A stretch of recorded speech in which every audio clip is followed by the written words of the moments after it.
What's up everybody, Silver here with another Halo Master Chief Collection Achievement Guide. This time we're doing Orpheus, which is in Halo 3, beat the power score on the level Cortana. Let's not even talk about the fact that Orpheus sounds like orifice, and all the doorways in this level just look like a terrible, terrible orifice. But I guess I already brought it up, so there it is. Anyway, I recommend doing this on either Heroic or Legendary. Obviously, the higher the difficulty, the more points you get for getting all the kills that you will receive or obtain in this level, and any level. So I'm doing this on Heroic. Normally I do this on Legendary, but you guys wanted me to do some Heroic runs, so all of my Halo 3 par score guides are on Heroic. I do have some skulls on. I do have on 6, I believe, for this level. That's a lot. And we're going to jump down here. I'll explain those 6 that I have on in a little bit. This part we're just going to run through. The Gravemind talks to us for a little bit, and now Cortana's freaking out. But you just want to jump up here right after that. And we're just going to run through this whole area. So just ignore all those people, just run right by them. Go to the right over here, and it's fairly safe. There's nobody over here, but we're going to run upon some other enemies up here as we come upon this choke point. So there's all these pure forms jumping down, but mostly they'll ignore you, hopefully. Then you can go to the right over here. There's a couple carrier forms to the left that I just avoided. You can see one kind of dropped down and exploded and damaged me a little bit with my shield there, but nothing too crazy. So that is the most annoying part to me, personally. And fortunately, it's right in the beginning of the level, so once we're done, we're done. But I'm sure some people have other points where they're more annoyed, such as Hell's Hallway or something. But let's talk about a few of the skulls quickly. I have on Mythic, Tough Luck, Catch, Thunderstorm, Tilt, and Famine. Mythic doesn't really matter because I'm going to use the sword for the majority of this level, so that kills everything in one hit anyway, so it doesn't really matter how much health they have. Mythic just doubles their health, but the sword is just a one-hit kill for the most part anyway, so not too much of a difficulty enhancer there, but it will give you the additional points for having Mythic on, so it's kind of a freebie somewhat. Tough Luck makes enemies more likely to dive out of the way when you try to splatter them or stick them, and also it makes them berserk more often, but that's fine because none of these enemies really dive out of the way ever, and none of them ever berserk, because that's just not in their AI behaviors since they're all Flood. That's more of a Covenant-specific skull. So just now you saw me pick up the sword, which has 100% charge, so it is a fully charged sword, so that's great. It kind of is negated, well, it kind of negates the fact that the Famine skull is on, but we're just going to run through here immediately. Just run through the center of the room. If that guy's in your way, just slice him, one-hit kill, and we picked up that active camo. We're going to ignore all these guys because who cares about them? We're going to run through those first 2 rooms, so we don't have to deal with those guys. We're going to stick that carrier, and we're going to stick the other carrier. What's nice about sticking carriers in this game is when you do that, it actually kills all the infection forms that would have popped out of them once the carrier form died. So by doing that, you kill the carrier, and you also avoid all of those annoying infection forms that would have popped out if you killed them any other way. But we're just going to run up this hallway. We're pretty much going to ignore most of the people. We could slice people as we go.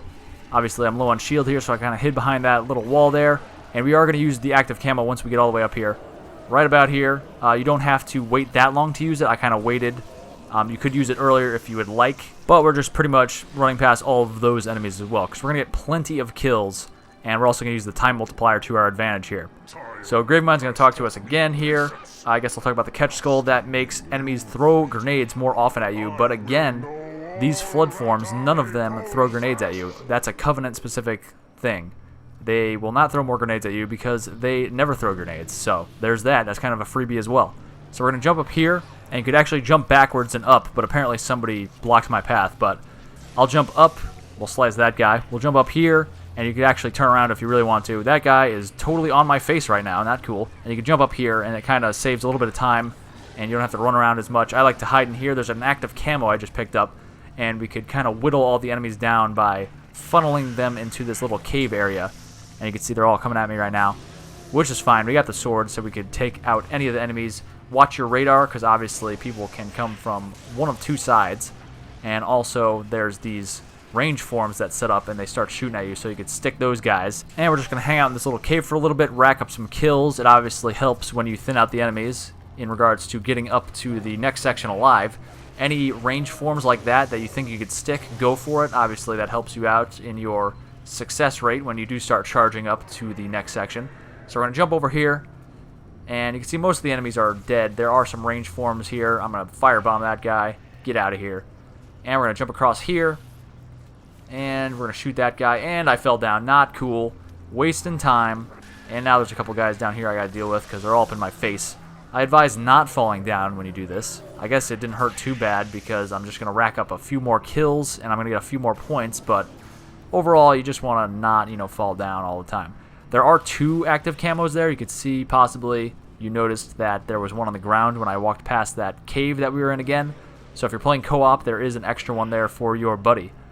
And if you're playing solo, you could use active camo and then go grab another one because it's sitting right there. There are a bunch of people here. Normally there's not this many here, but apparently they were hanging out up here this time, so we're just going to kill them slowly. And I'm going to recover my shield over here because that range form was shooting at me on top of all these guys in this little choke point here. So we're going to slice those guys, and once we're done with that, we are going to go to the next section, which is pretty much the last section, and then we got to go back through the level pretty much the way we came. Almost. A slightly different route, but we're going to do some recycled geometry nonsense in a little bit. Firebomb that guy. I think I missed. No, I got him. I totes got him. Don't worry about it. So I guess I'll talk about Thunderstorm. Thunderstorm is also a skull that will affect only Covenant and not Flood, so that is another freebie. And same thing, well, not same thing with Tilt. Tilt does still come into effect. Basically, that enhances the strengths and weaknesses of certain weapons. Human weapons are normally very good at taking down health and not so great at taking down shielding, and Covenant weapons, plasma-based weapons, are the opposite. So they're great at taking down shielding, but not so much health. So those strengths and weaknesses are only enhanced. So human weapons will be a lot better at taking down health, and they'll be a lot worse at taking down shielding, and vice versa. Same with the plasma weapons, the Covenant weapons. So that kind of applies because there is shielding on the elite combat forms. So you'll notice that it might take a couple hits to kill elite combat forms, which is annoying. You would think that those gigantic pure tank forms that look like Flood Hunters would be the toughest, but they're not. I'd rather deal with those guys than the elite combat forms. And that guy took 1 hit, but I'm out of sword now, but don't worry, there are 2 fresh swords in this room, actually. And a lot of the stalker forms, as you can see, the spider-looking ones, they actually are not animated in this. And when I say that, I mean they don't have any active AI. They kind of just stand around, which is great for racking up points and kills and getting through this level easily, but it's kind of weird. I don't know if it's like an oversight by Bungie when they originally made this game, or if they were intended to just stand around. I don't know what's happening, but we'll take it. It makes it a lot easier. But anyway, we're about to come upon Cortana here. I'm just going to take out a couple more enemies just to rack up some more points. Let us talk about the last skull I have on, the 6th skull. I have on Famine. Famine makes it so that any enemy-dropped weapons, or not just enemies, any AI-dropped weapons, so whether an enemy drops it or your marine buddies, dude guys, drop it, your friendly dudes, they will have less ammo in them. They will have exactly half the ammo they normally would, which is a big pain, and it would be really annoying, but we're actually just banking on these 3 fresh swords throughout this level. So you'll see that I'm using pretty much only the sword when I go through this level. So that is because it is very easy to kill Flood with the sword, and also by doing that we could utilize the Famine Skull, because those 3 swords are fully charged. So it pretty much negates the fact that the Famine Skull is on, and gets us free points again, like many of the other skulls we have on. So here's Cortana in the middle of this room, this glass case of emotion, this little cocoon she has made for herself, and I skipped the cutscene because we've all seen the cutscene. It's a great cutscene, one of my favorite in Halo 3, one of my favorite probably in all of the Halo games. But we are going to make our way out. We have plenty of points, as you can see, and we're going to use our time multiplier as well. Gravemind is freaking out. We don't care about his feelings, though. And the time multiplier, going back to that, is it actually affects how many points you get at the end. So if we finish with 10,000 points, for instance, we get a time multiplier on top of that, depending on how fast we finish the level. So if we finish within par time, which is 15 minutes, we'll get the maximum time multiplier, which is 3. So that 10,000 will all of a sudden become 30,000. So that is something to think about. The par score for this is 17,000. So obviously we'll have easily cleared that. I get way more than that, I believe, in this, if I recall correctly.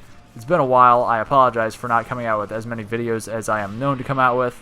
I've been on some summer vacations, taking it easy, but don't worry, the frequency will pick back up soon, and don't worry, Halo 5 will definitely be a big thing. I'll be here hanging out with you guys all throughout Halo 5. I'll probably do some stuff on Twitch for Halo 5, among other things, but we're here in the room we just came from to rescue Cortana, and there's now a bunch of other Flood in here, some fresh Flood, so we gotta go to the center thing, activate it like I just did there, and 3 conduits will drop down. and we got to destroy each of those to get high charity to blow up. So we could do that in one of many ways. I threw a grenade right there. It landed on the platform. The sticky grenade, the plasma grenade, will not stick to it. So you want to make sure it lands on the platform that's right next to it so you could actually blow it up. Otherwise, it'll just fall down into the bottomless pit that you're kind of over at this point. And you can see here I'm just racking up a bunch of kills. There still are a bunch of these spider-looking dudes that have no AI happening right now. They kind of just stand there. You can see right up here, here's an example of more of them. They're just standing there waiting for you to kill them, which is fine with us. Rack up those multi-kills and get those sword sprees up. Why not? But there are a bunch of different ways you could take out these conduits. You could jump across and just melee them to death. You could actually just jump across and stand on those platforms. You could throw grenades at them and hope the grenades stick onto the platform. You could actually just stick the thing itself with a spike grenade. You can't do that with a plasma grenade, obviously, because plasma grenades only stick to living things and vehicles that are actively being driven. You can see over here I grabbed some more camo. There's more camo over there. There's more swords. So I stocked up on that. Once you kill all of the 3 conduits, there will be an explosion throughout the whole area. It'll be a kind of a chain reaction explosion. And that door will open and that mauler guy will jump out, that brute flood form with a mauler. So I just shot him in the face because you don't want to get too close to him. Maulers could do a good amount of damage when you're close in. So I shot him and killed him from afar, and we're going down through here. And you want to stay up high here. I like to stay on these rafters, quote unquote. They're not really rafters, but for lack of a better term, they're pretty much rafters. So I just like to jump and walk across them like so, and you avoid all of the enemies below you, and you can just roll out of here. As you can see, I still have some active camo left. I like to save that for the upcoming section. Fortunately, Gravemind is done talking to us, so there's going to be no more interruptions. We can just sprint to the end. There's some people here. We've been in this room before. But we're just going to run past all of them for the most part. I sliced that guy. But right about here, you can see I like to cloak myself and run past all of these guys. Otherwise, it'd be a big pain to get past all of these guys and fight your way through. But I like to walk up here and go in here. I like to sword the last couple people. Don't bother yourself with the people in the front because that will expose you, and then all of the people will start shooting at you, even though you're cloaked, technically. But you kind of reveal yourself if you start, killing everybody. But we're going to drop down here. We're almost at the end. At this point, we're just really just running to the end. So I will invite you to subscribe, click like, leave a comment. Follow me on Twitter at HaloCompletion. I'm not that active on HaloCompletion, my Twitter yet. I don't know if I ever will be that active, but I will definitely have some community playdates at some point. I've said this in the past. I don't know exactly when I'm going to do it, but I do want to do that. That's something I want to plan for in the future. So it's kind of going to be like a party where we all get on Xbox Live and play together, and we could all help each other get some achievements and all that nonsense, especially in multiplayer, because those are kind of tough to come by sometimes. And also check out my Lazo guides. I think I'm the only channel that has extensive Lazo guides for all of the games in the Master Chief Collection, so that includes CE, 2, 3, 4, and ODST. And I have the speedrun guides for completing all the games in under 3 hours on Legendary, and I have most of the achievements covered for Master Chief Collection, and I will be finishing that up, so I will have a guide up for every single achievement. And then we'll move on to Halo 5 and Halo Wars 2, and I'm also going to be covering all of the legacy Halo game achievements, so that includes everything on 360, PC, and Xbox One. If it's a Halo game with achievements, I'll be covering it. So again, click like and subscribe, leave a comment, and I'll see you later for more Halo achievements.